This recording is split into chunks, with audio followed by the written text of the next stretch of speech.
Well, greetings, my beloved clients and friends. So today is Monday, January 23rd. Just want to give you an update on what we're seeing trends emerging in the markets. So I want to talk about interest rates. And we say that said before, the bond guys are the smart guys, right?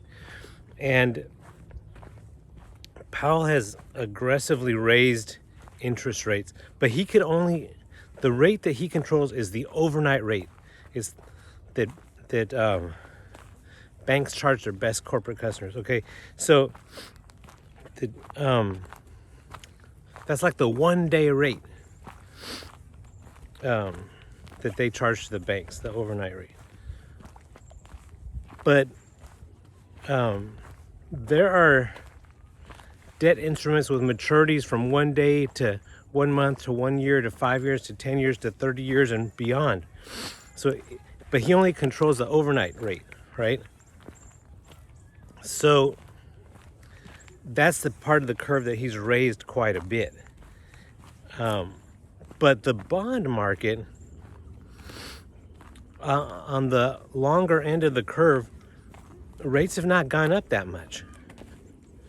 Because they're like, you know what, in the long run, it doesn't make sense for rates to be that high. And like, for example, the 10-year U.S. Treasury, it peaked a few months back. It popped up over 4%, but only stayed there for a while. And now it's back around 3.5%. And so, since then, Powell has raised rates, and yet the long end of the curve hasn't moved. So, for example, if I want to buy bonds for clients, treasuries, the best rate I could get is about 8 or 9 months out. I could get over 4.5. But if I try to go longer, a year, I can't get that rate. 2 years, 3 years, 5 years, 10 years, 30 years, I can't get that rate. The best rate, the highest rate on the yield curve is at about 8 or 9 months. So what the bond market is saying is that temporarily rates are high, but in the long run they're going to come back down. Basically, they're saying, we're not worried about inflation. We're not worried about interest rates going up again. We're not worried about, oh man, yeah, we're not going to be able to get 3% mortgages anymore. But you don't have to be afraid that it's going to go to 7, 8, or 9 or 10% mortgages, right? It's not going to run away like that. And that's what they're saying. So same thing happened in the mortgage market.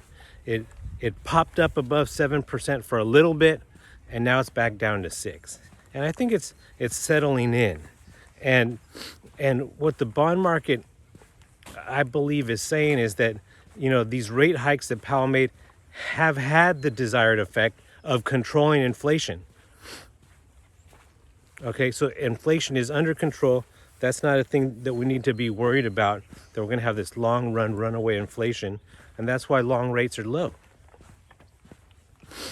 Okay, so how does that affect the stock market?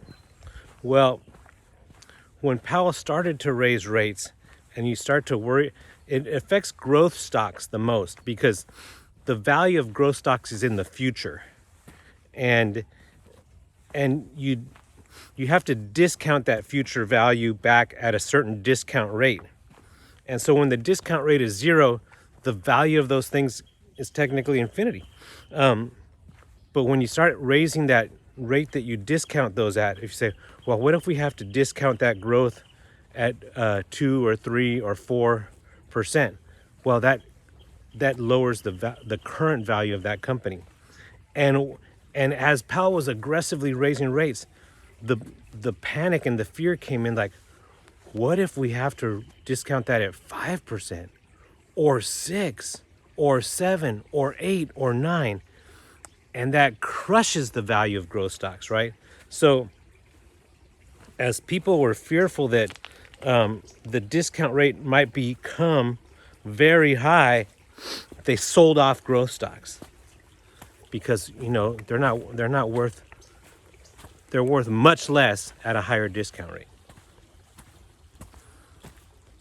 Okay, so that was the fear that was in the market, and especially in the growth stock market last year, and why growth stocks took such a beating. But I think there's now starting to come to the realization that it's not going to be as bad as we thought. We don't have to discount them at 8% or 7 or 6. And maybe we could get away with discounting them at 4 or 5. And that's more realistic long term. And that's what the bond market is indicating. So when that panic goes away and that fear, and they're more comfortable discounting growth companies at a reasonable 4 or 5% long-term rate, well, then you could start buying growth stocks again, right? Because you have more certainty. The thing that the market hates the most is uncertainty. What's the discount rate going to settle at? We don't know. How much is he going to raise? We don't know, right? That's uncertainty, and that's when the market took a beating. But now there's some certainty coming in. Like, hey, look at the bond market. It's clearly telling us that long-term rates should be in the 3 to 4% range. No matter what Powell does, he can't make the long end of the curve budge. So that brings in some certainty, and we've seen in the last month a rally in growth stocks, which I expect to continue. And so the sell-off towards the end of the year was exacerbated by tax loss selling and window dressing that we talked about in a previous video. So it was really, growth stocks were really beat up. They were sold not only on the fundamentals, but also not only on the fundamentals, not only on the fears, but also for tax purposes. Okay, and for window dressing purposes. So there was a lot of reasons to sell growth stocks toward the end of the year. And a lot of those reasons have largely gone away. The tax problem isn't a big deal anymore, and the we don't care about window dressing anymore, and there's more certainty around the long-term discount rate. So I think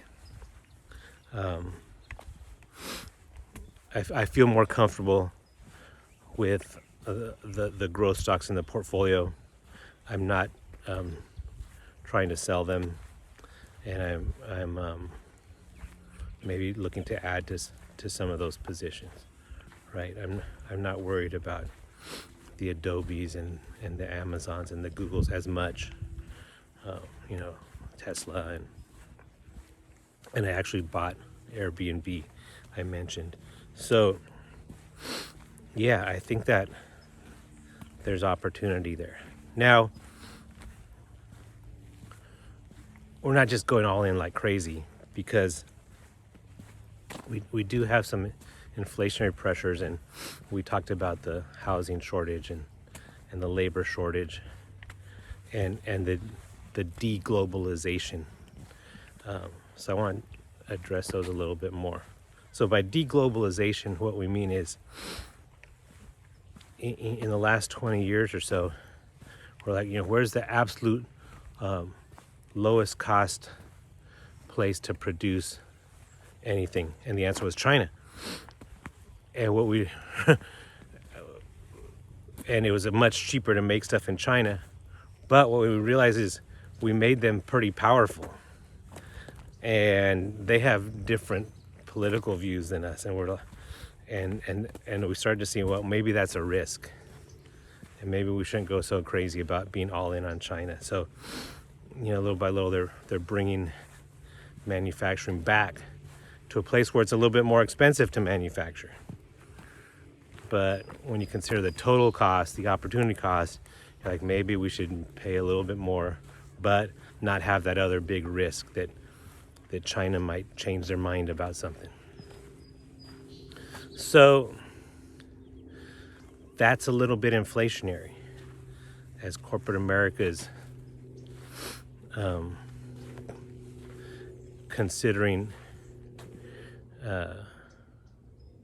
where they manufacture, and cost isn't the only consideration. So that's a little bit inflationary. And then I want to talk about this labor problem that we have.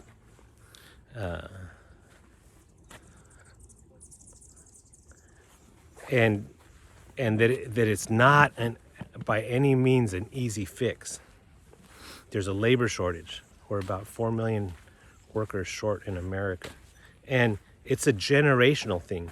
You know, the previous generation, and I was thinking about when I got out of college, when I was, my senior year, saying, okay, now where am I going to work?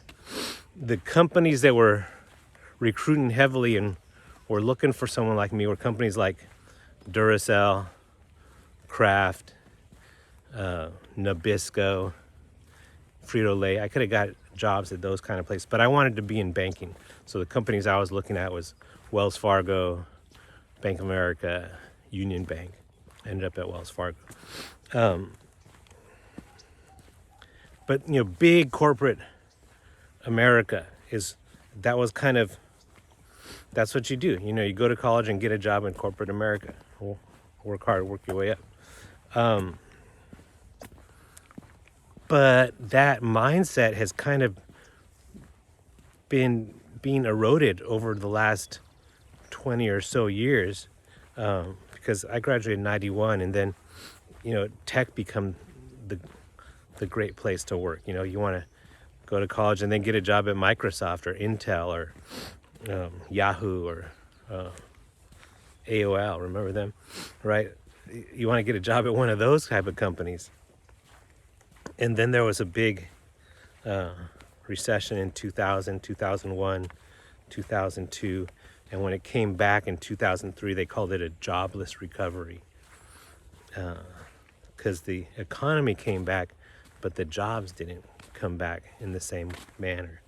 And so there was a generation that didn't have that same security and confidence in corporate America, that I'll just go to college and get a job in corporate America. They didn't have that same security. And if you keep going, it wasn't any college degree that would get you a job. It was like, okay, if you get a tech degree, or an MBA, your education is worth it. But the cost of an education was going up, and the value of an education was going down, unless it was in a specific area, tech or MBA.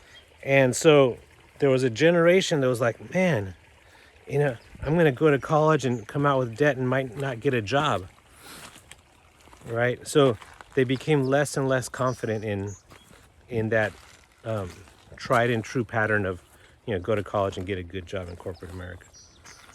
And, and then, so they're going to tech jobs, and then they started going to startups, not just the big established blue chip S&P companies. They were getting jobs at startups.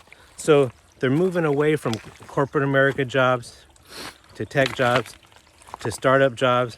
And in the other recession, they were highly disillusioned with corporate America, and they were like, Occupy Wall Street and all this stuff. And the cost of an education was going up, and the value of an education was going down.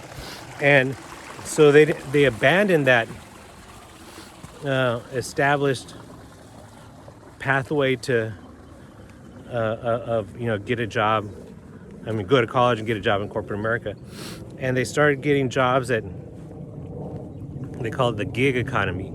Uber, not working for the corporation, but driving for them. But it's your own business, a gig economy, or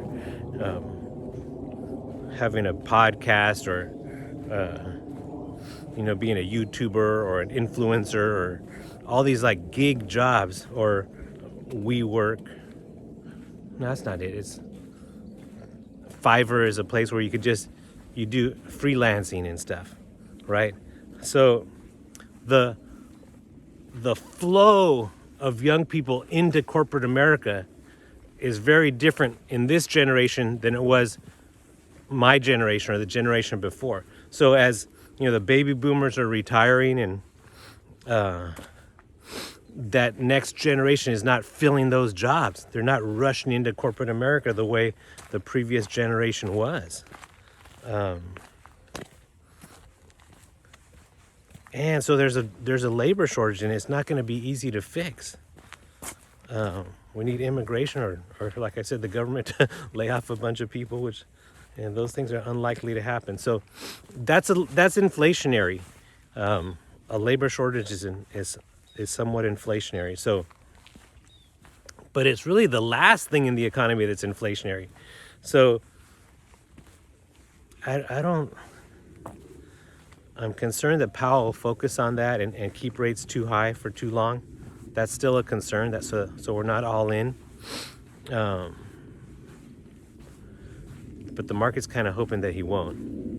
And I kind of think that he won't. I think, end of this month or February 1st, we'll get 1 more 0.25%. And we might be done after that. There might be 1 more rate hike after that. But there doesn't need to be any more. And hopefully the Fed will not over tighten. But that's the risk. There is a risk that the Fed will over tighten, and it's not a small risk. It's kind of a big risk. So because of that, we're not all in. But I'm telling you, the